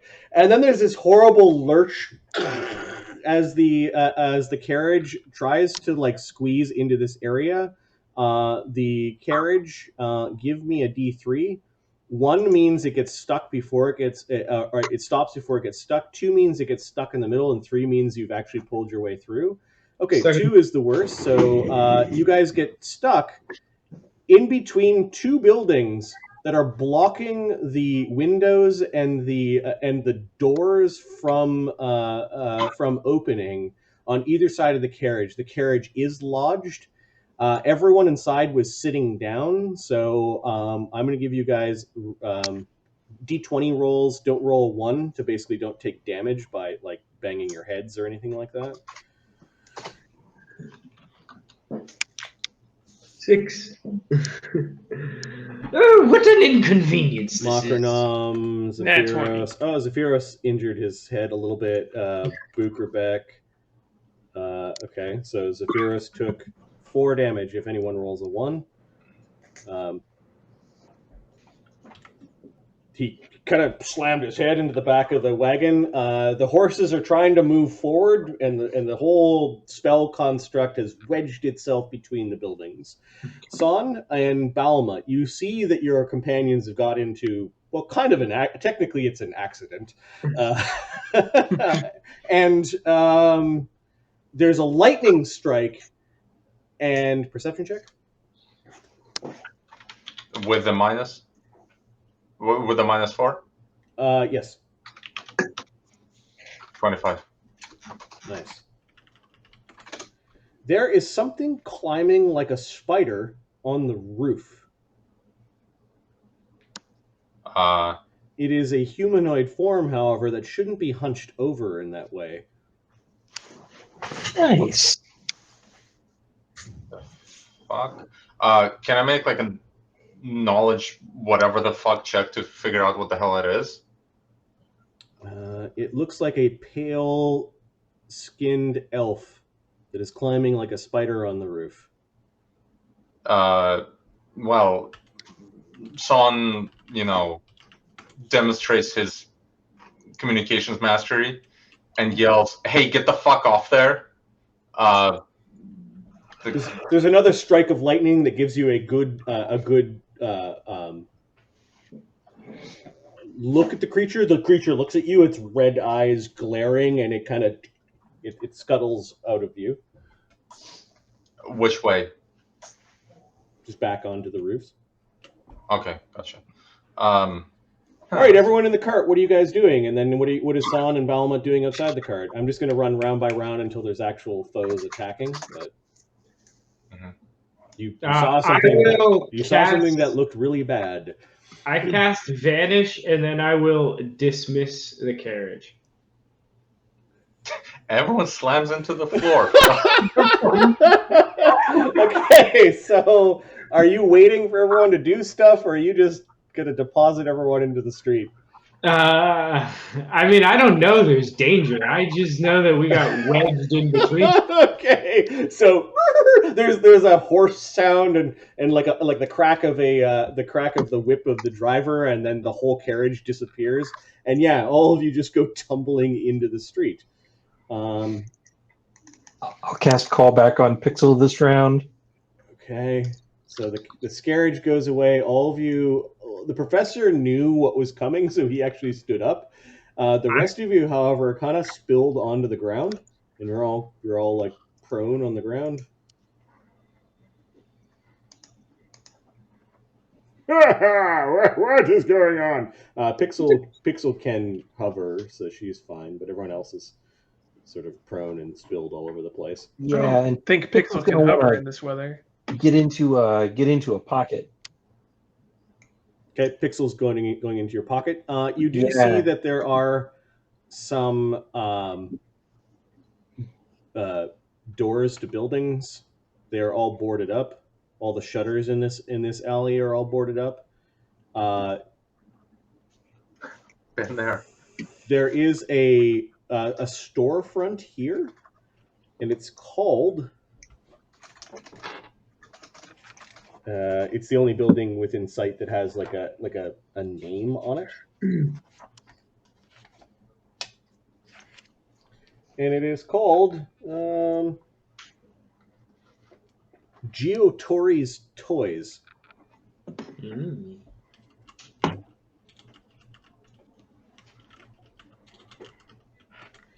It looks like the business is closed, or at least says boarded up. Its front window area. There's some plywood that's boarded along the front of it. There is a small door that is closed, and that leads into the shop itself. And Ferosae, with your bardic knowledge checks, you know Racker's Alley is just around the corner. Like the actual Racker's Alley is right near here. Yep. You can hear, even even though there's rain, you can actually hear the sound of ravens or crows. Like a lot of them around the corner. Do we have time at this point to stand up? Yeah. Everyone's picking themselves up from the rainy street and their ignoble arrival at Racker's Alley. Pixel's stooshed in a pocket, and Zephyros is rubbing his head a little bit as he gets up. I'm gonna walk back out because we're going like around this corner, right? That's the alley, but like, there's no way for the carriage to maneuver back there. If we got through this like squeeze jam part, there's another jam on the other side. I think we're on foot at this point. Yes, I suppose so. Once I'm up, I'd like to get in the front of the group. Yep. And if I have a round, I'd like to cast Bark Skin. It's 10 minutes per level. Yeah. Bark Skin goes off. Zephyros is cast Mage Armor and Shield. Yeah, I'll do the same Mage Armor and Shield. I'll cast Heroism on myself. Hey guys, right before the carriage disappeared, there was a pale elf-looking thing on top.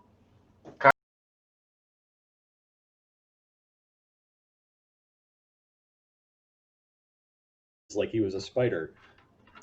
Right. Like a spider, but also like a man. Yeah, like a mad spider. So I've got 2 rounds of spell casting so far. Yep. And I got plenty more to do. Okay, there's another strike of lightning, and you guys can now hear things moving along the rooftops on multiple sides of the street. Like a shingle actually falls from one of the rooftops and breaks into the breaks against the cobbles. I do believe we're about to be attacked. I think you're right. How tall is the least tall building here? The roofs are 20 feet. This particular building is probably only 15. Like this little building is like a little building that was tacked onto the side of some major stonework building. Okay, 20 feet. I dimension hop onto one of the 20-foot roofs. Good luck, don't die. All right, are you bringing anything? It's hype. I couldn't hear anything. Are you bringing anything or anyone with you? Oh wait! Before you go, Saun, I'll cast haste as I see Saun turning to leave. Right. Well, I mean, Saun would stop if he has the time. Like, I don't know. Do we need to roll to see if that goes off on Saun? Are you going to pause for the haste? If I get the chance, absolutely. Sure. You pause the haste spell, and then which roof are you going on to? So the red ones are 20 feet, right? 20 feet. This area is 20 feet, and the one above this one's 15.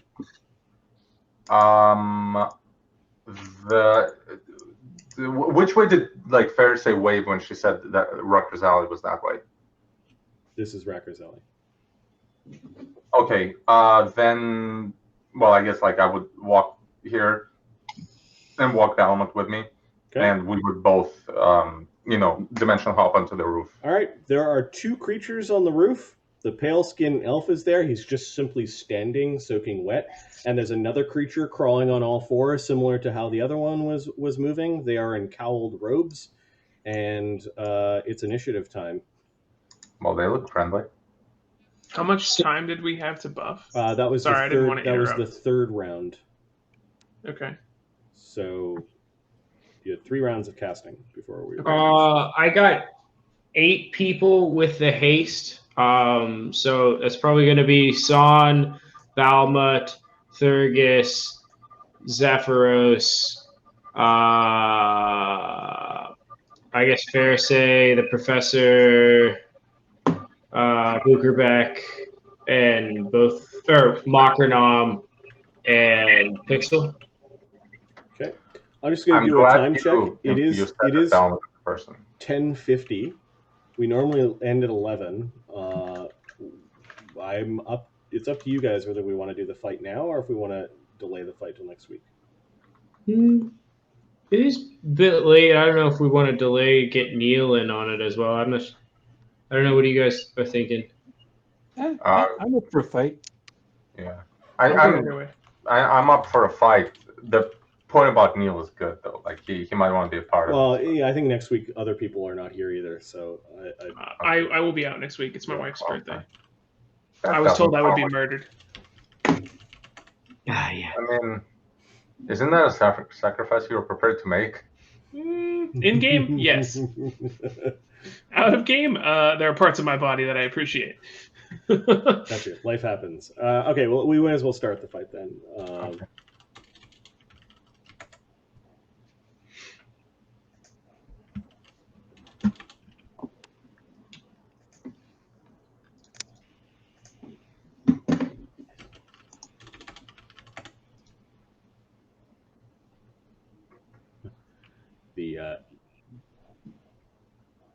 The storm may be aiding them today. I would on the round I cast haste. The third round, I'm also going to do a fly. You do haste and fly in the same round? I can do 2 spells as a full round as long as they're one level lower than my highest spell. Nice. They're both threes. Yeah, those are Nice. that's cool. Okay, I'm going to randomly generate the numbers. I'm going to do this on screen so that you guys know I'm not Does that cheating. mean that you could cast 2 fireballs? Yes, in theory. Yes, of course it does, Master Zephyros. But nowhere near as large as a single one of yours, I'm afraid. Demonstrate Zephyros' balls of leisure. All right, I'm going to do... So This is potentially a bad one, guys. did everybody get their haste? Saun, did you get haste for Balmut too? Yes. Makarnon is just going to situate himself onto Zephyros' shoulder after being spilled, and then he's going to turn into a very nondescript backpack that looks like a smaller version of the backpack that Zephyros is already carrying. Zephyros, I think, is going to cast Mirror Image as his 4th spell. Yeah, Zephyros is a fan of mirror image. And he gets, one every 3, so he's got 5 images.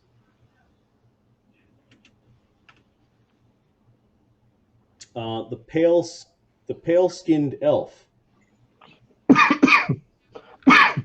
Well, aren't you busybodies? It'll make an excellent spawn. The one beside him is a little less talky. And this guy who saw you also 3 rounds ago may have cast some spells of his own. But the spell that he casts now is going to roast both of Saun and Balamut with electricity. As a lightning bolt goes horizontally off of the rooftop, spreading a bunch of the tiles of the roof across the ground. Saun and Balamut are getting roasted. The lightning bolt does 37 damage. Is there a reflex involved? There's a reflex save for half, and the DC is, let me check this thing. Holy shit. That would be 8 DC 21 reflex save. Nice. Does heroism or anything like that affect saves? The haste gives you a +1. Okay. Heroism also, I think, affects your saves. Heroism's only cast on me, though. Oh, gotcha. Never mind. Okay, so this is Saun, 24. Okay, you take half, which is 18 damage. Okay. Are you gonna mark? Could you mark that? I'm looking at the Balamut save. Sure.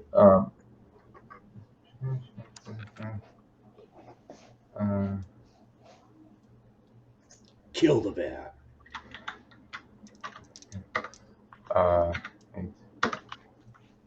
23 for Balamut. Okay, so he takes 18. I don't know if you have any resistances from items or anything like that, but He has evasion. Balma takes no None. damage. Yeah, Balma takes no damage, and yeah, I don't think I have any resistances. I'm looking it up because I remember reading about it, but I think that comes later. All right, next to go is. I guess this guy sees that his lightning bolt doesn't end your lives. I'm going to unfog a little bit more of the roof, and he's going to just climb over the edge of the roof. His hands and feet stick to the roof itself. Remember, this is only 15 feet up, and this is about 20 feet up. So he kind of he's hiding over around the top of the roof of this other building. So he's on all fours. Yeah, he's on all fours, and he's Gotcha.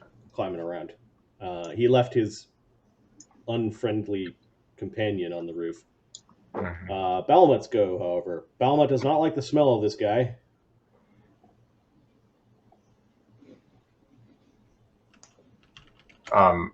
It looks like a pale-skinned man with very sharp teeth, like fangs, red eyes, and he's covered in really thick cowls that are sogging wet at this point. All right. Does my favorite enemy help my animal companion as well, or just me? There are powers that will let that happen, but I don't think you have any of those powers. Gotcha. Okay. Yeah. I mean, I think Balmut just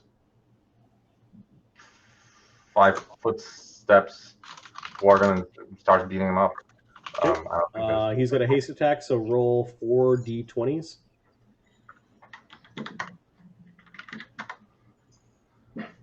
9, a hit, and 5 and 7. What is Balmut's normal to attack? His normal is plus 9. 9. Yeah. Haste would make it plus 10s. So he hits with a bite. He hits with a bite. He hits with a claw and hits with the claw. He hit 4 times. The creature that is on the roof isn't wearing any armor. It tries to twist away from Balmut, but Balmut just viciously descends upon him. Nice. There's a 20. Yeah, this thing cannot be critted. Gotcha. Okay. Yeah. So, so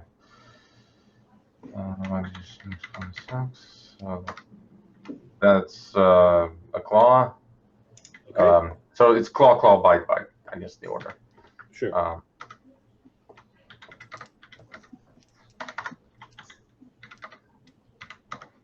There. So 11, 7, 14, 7. There is a savage clawing and biting of a quickened bear. It's not doing as much damage as it should, Saun, and you notice that this creature isn't bleeding, although wounds are appearing where Balmut's attacking. So it should have been 18, 22, 32, 39 damage, but instead it does 19 damage total. The thing is not bloodied. Well, it doesn't bleed, so yes. Saun, your attack. So I have favored enemy undead. Do I recognize that this is an undead? You can give me you can use as a move action a roll knowledge religion to figure out what this thing is. Not going to. It's clearly evil. Cast gravity bow. Okay, standard action. Yeah. And your bow kind of grows and sparks with its own electrical might. Mm-hmm. And I can't attack because I took standard action, correct? Yep. Or can I? Nope. Okay. Then as move, take, or actually, basically just jump down. It's 20 feet. I'm a cloud giant, or cloud half giant. Okay, so I think you've got slow fall, so you kind of kind of do this monk fall to the ground. Mhm. You land beside Thurgus.